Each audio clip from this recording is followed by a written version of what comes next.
Hey everybody, thank you for watching Leaf by Leaf. Today I want to talk about Rick Harsch's novel, Voices After Evelyn. The publisher is Maintenance Inns Press. This is an imprint of the Midwest Regional Specialist Press, Ice Cube Press, and this was their flagship book. This was the first one that they published. This is a Midwest-centric press, so their books having to do with the Midwest and by Midwest natives. So Rick Harsch, he is a Midwestern native. He is a graduate from the University of Wisconsin, La Crosse, which this story takes place in and is about a real event in La Crosse. And Rick Harsch also, you've heard me talk about him before. You've heard me talk about his book, Skulls of Istria, from Riverboat Books. And then his most recent is The Manifold Destiny of Eddie Vegas, also from Riverboat Books. I'm very excited to read this one because finally I get a 700-pager from Rick Harsch. I've been dying for this because Skulls of Istria, as you can see, is about 140 pages, but it's so good and so playful with language and reminiscent of my time with Henry Miller and others that I didn't want it to be over. And then likewise, this book is about 260 pages and I didn't want it to be over either. So I'm looking forward to The Manifold Destiny of Eddie Vegas, which is finally up there in that big books category. Looking on Goodreads about this book, it seems there is already some confusion about what Harsch is doing here and about what the book is, the genre, the form of the book, and mostly it's because it takes a cue from a very notorious case that's still a cold case, although on Harsch's blog he talks about how now they do have 2 suspects. But nonetheless, this book is not Helter Skelter. It is not The Stranger Beside Me. It is not In Cold Blood. It is not Voices from Chernobyl. Why it isn't is because it is based on the true account from October 24th, 1953, where a babysitter, Evelyn Hartley, disappeared and there was blood everywhere. She was never to be found, and it's still a cold case today. But it denies a dramatization of events. In Capote's In Cold Blood, we get the actual reenactment of the dramatization of what happened, and then the aftermath. With Harsch's book, with Voices After Evelyn, we're not getting that because we don't know exactly what happened, and the book denies that dramatization of the inconclusive events of the abduction right from the beginning. There's an excavation from a tip that came in. And this is taken from, factual happenings where everybody thought that they knew, where the body was. But we get this tip turning up to be false right at the beginning. So we know that is denied. We won't get a reenactment or any kind of imaginative resolution, but we will get that atmosphere of conjecture and paranoia that gripped the town in the aftermath. It does focus on the mass search party that took place, and then there was the use of a lie detector by this nutty inspector that came in and tried to use a lie detector on every single male college-aged student. And then another thing that really blew my mind on page 59, I even made a note, I circled it and I put, is this factual? And it talks about how there was a campaign to clear all the cars in the city. This is the reporter Todd Mills talking with Adele Markham, who also goes by Stella, back in the time in which this crime took place in 1953. But Stella says, did you know about the campaign to clear all the cars in the city? Todd Mills says, clear them? Of guilt, there was a drive, so to speak, to get everyone to take their cars voluntarily to the gas stations where they would be checked by attendants, like Bobby, her boyfriend at the time. If there were no bodies in the back seat or in the trunk, they would get a little sticker put on their car that said, "My car is okay. Harsch does take a lot of the facts from what happened, all of the things that we can say are indeed factual, and he does bring those into this book. There's a review with Anne Kichendorf from Rain Taxi entitled "Everyone is Guilty," an interview with Rick Harsch, where they talk about the novel, and Rick says it's about the ways that people react to the crime and the thematic importance of the crime when the town realizes they can no longer save their babysitters from their wolves. And so that's the focus of this book. It's how the atmosphere changed, how the socioeconomic underbelly was affected by this crime. And as we know, there's no greater fear than that which isn't known or isn't conclusive, and so this allows your imagination to rage. So voices after Evelyn. Evelyn is real, the voices are not. This book consists of alternating first-person voices and alternating chronology. It goes from present day to the day of the crime to the spring following. There's also a chorus, just as in Greek tragedy, because this is, after all, a tragedy. There's also a witch that's thrown in here for good measure. And so there are two meanings to the word after in Voices After Evelyn. After in the sense of chronology. These are the voices that we hear in the wake of Evelyn's disappearance. But it's also in the sense of seeking. These are the voices that are seeking some kind of conclusion about Evelyn. And so I love the cover design here. You know, it's got this, 1950s Americana postcard type feel to it. This is, in the book, is about the shattering of innocence and security in the 1950s Midwest.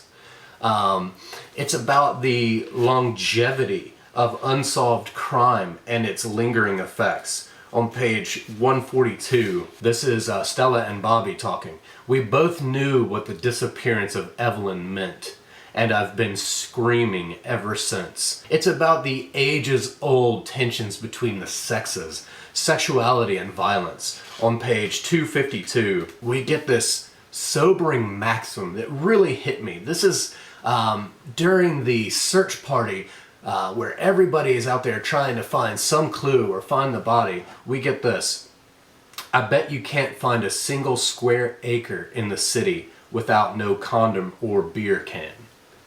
That really hit me because I remember in high school, in 9th grade, our science class took a hike over to a nearby lake.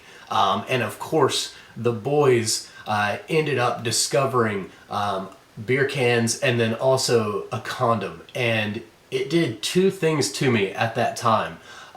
It exhilarated me, and then it also brought this awareness of a dimension of the world I was living in that I hadn't previously known. That there were people out there doing things off in the woods and near a lake and so on, probably, while I was safe at home with my parents. And in the same way, this one little thought, this one little image gives us that rattling, that upending of our safe reality that we constantly try to assert on the world. But it isn't all just violence towards women. Of course, the pivotal true crime that took place, we assume that because of the amount of blood and just from historical evidence, that it was a man who abducted Evelyn. But at the same time, Harsch isn't content to just play off of these traditional roles. He gives us variations. We get girl-girl violence in this huge epic catfight in a bar between Mitzi and Veronica. We get guy versus guy violence between Bobby and Vince, but it never comes to fruition. So that's interesting. Between the two females, this does go into a very violent catfight, and then between the guys, Bobby ends up escaping, dodging it. Then we get Stella, who is abused and thrown from a car. And then later, we get Stella, now going by Adele Markham, who has enslaved basically and has been abusing her husband. More on that in a little bit. We get humanity as a farce. There's a big indebtedness to Rabelais in here, as there also is in Manifold Destiny of Eddie Vegas. There's just a lot of human folly. It also is about our obsession with serial killers. Peter Curtin even has a voice in here. He speaks a couple of times in the first person. Everything's in the first person, so it's jumping back to 1911. This made me think about the association with, I've just recently read Robert Musil's A Man Without Qualities, and his serial killer character, Christian Musburger, is based on Christian Voigt, who had captured the attention of the public, along with Peter Curtin and others in Bavaria in the early 20th century. And then also La Crosse is the home to Ed Gein, who was popularized in Psycho as Norman Bates. And then finally, we also get the fallibility of memory. When so much time has passed, this took place on October 24th, 1953, and here it is, 2020. And, so for memory of any kind of eyewitness or anything like that to actually hold up is nearly impossible. And in fact, when Tom Gerard is talking in here, he says such things as, "I could be combining two memories here, but I think so. A few days after Evelyn Hartley disappeared, we went to the gas station to get one of those stickers on our car. Blah, blah, blah. My sisters and brother were even younger. They might not even remember it. My younger sister might not even have been born yet, come to think of it. No, wait." And so Rick Harsch captures this kind of waffling back and forth between how things really were. The structure of the book, there's this frame story that wraps everything where you get Todd Mills, who is a newspaper reporter, think of Paper Mills, is sent to interview Adele Markham. She has kept her husband trapped in a cistern and abused him and neglected him, and she ends up telling Todd Mills the whole story of her and her then boyfriend Bobby and those connected around them at the time of Evelyn's disappearance. So we get all these different voices that are connected to Bobby and Stella, who are the main characters that we follow. And again, we go from the night in question to the next day to the following spring.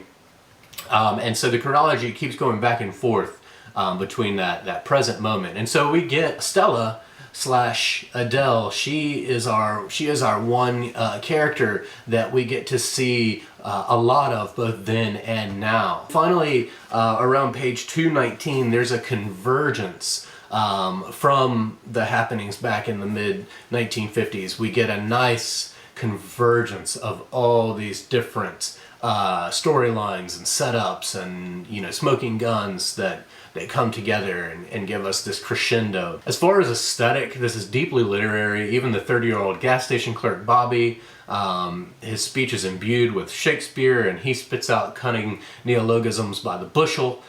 We get Pinchonian playfulness, such as on page 26. We get this scene in a bar with all these different characters, and a group of sailors are coming in, and it says, "Between the torsos milling with the inscrutability of insidious purpose, that is not to say insidious porpoise, as one is tempted at the sudden sail in of sailors. Three swablings hauling their easy malice into the terra incognito under the whip, lash, and the hooves of Frankie's mule train."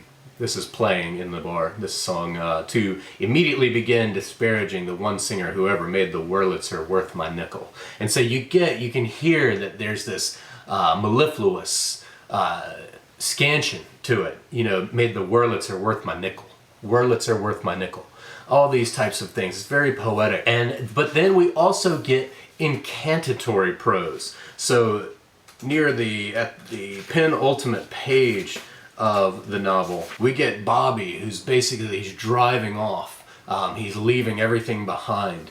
He says, "The elements eternal, the spring wind unchilled in a convertible with a frisky dame by my side and out-of-town liquor in my veins, and all that's necessary to refresh a life gone explicably stale.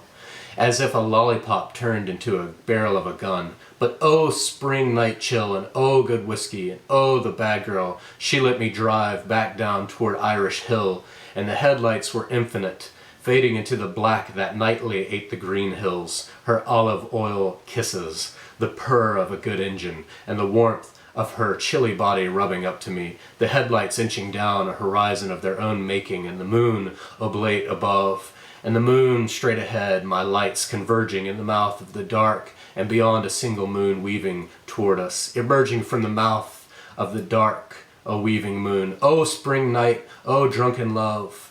And you can see that incantatory nature that the prose takes on. As with Skulls of Istria, Harsch is a good spinner of neologisms. He gives us forthwith witch, side squirm, tint and abomination, and atmostrophe, just to name a few. He gives us sharp imagery, such as on page 120. If a chair in the Cuckoo Club could talk, it would groan under the weight of the twin buttocks of rehearsed hope and fickle despair. He also makes his verbs and adverbs match the characters or the scene, and this is something I love. So again, we have these sailors who have entered the bar, and it says here, I went so far as to follow as they made their way to the bar casting obscenities laneward. Lane is the name of a character. As they purchased 3 bottles of the local elixir, their voices loud and alien, shipwrecked, shore left, the nickel change helixing to rest on the bar. I love that. Helixing to rest. You can see that in a spinning quarter coming to rest on the bar. But then they talk about how he uses muttering some watery curse. And then again with Judge Swigum, it says when he talks, it doesn't say Ernest Swigum said, it says Ernest Swigum gavelled. The foremost achievement of the book, however, is Stella, the character of Stella, as she's called at 15 in the flashbacks, and then Adele Markham, as we know her here in the present, talking with Todd Mills. At 15, she is at an age of all-time impressionability. And so we're dealing with a 15-year-old girl, you know, at that age. I don't want to say vulnerability, because she's a very strong girl. She is vulnerable, when are we not? But at this age, it's more the impressionability. And the crime affects her more than anybody else, though she puts on a hard edge.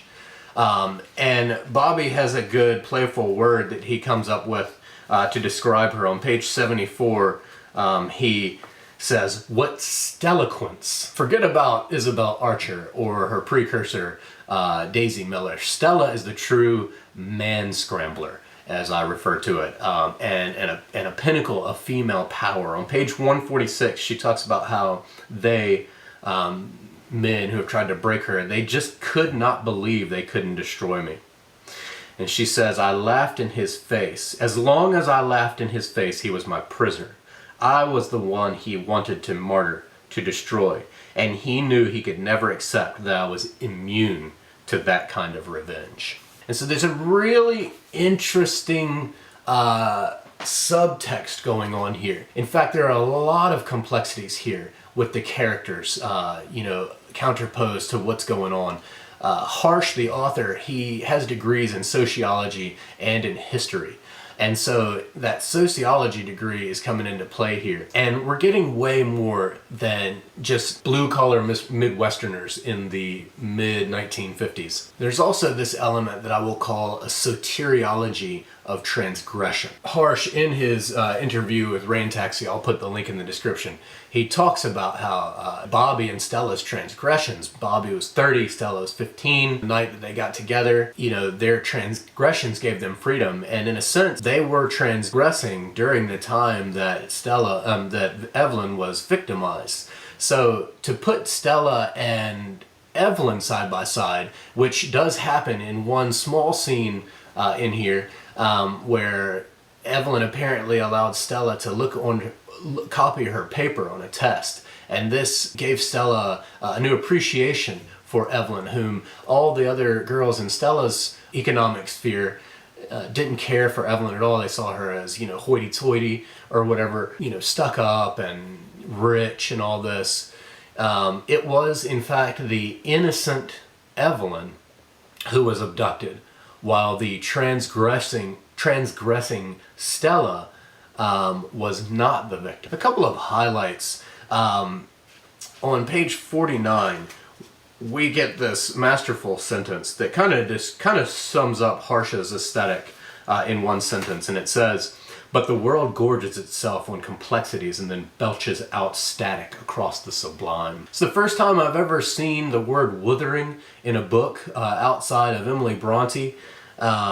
Says, "Upstairs we could make out Stella's silhouette wuthering back and forth." And so, that gives us, I love this conflation of imagery, because wuthering is used as an adjective in Wuthering Heights. And it's also about, you got this Gothic, this castle, and then this damsel up there. And so that is recalled to mind when you read this, and it's used as a verb, wuthering back and forth. One of my favorite moments is when Todd Mills, in reaction to this conflation of an old postcard and things things that he recalls about Evelyn through the different people he's heard from and newspapers he's read. He says, "Again, I felt the chasm in me open at the baffling passage of time and the impossibility of reconciling the witnessed or captured portions of lives we have come across with the enormity of the rest of our lives that exist outside our purview, like untamed beasts, or the persistent conclaves of the dream world. I suppose the swoon is caused by the quick alertness to the insufficiency of consciousness to abet the understanding of life we somehow come to feel we owe ourselves." And then it continues, "Is it simply the need to know? Puny man in the giant universe seeking answers? I don't think so.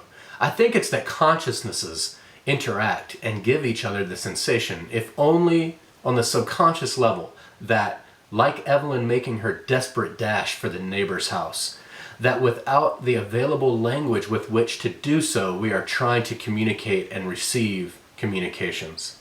The sense that this is going on and that we are helpless to even glimpse this desperation sickens us." That is a very, very striking moment and articulation. This is what great authors do. They take these fleeting moments of consciousness and they give words to them. Steve the Recluse, he gives us, "It's useless to apply the brain to anything that does not involve survival. To that end, all intellectual endeavor must have soteriological application. All religions have failed us, and science is more than my current expected lifetime from curing us of our nemesis, death."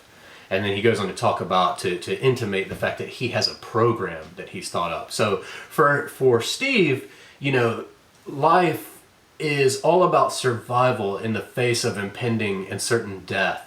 And so there's a quest for a salvation from death, a soteriology. And so again, this kind of hints at what I'm calling the soteriology of transgression. Because again, through transgression, it could be said that Stella escaped death, but Evelyn did not. The killer came and got Evelyn through a window, and again, they saw Stella's silhouette wuthering back and forth at a window.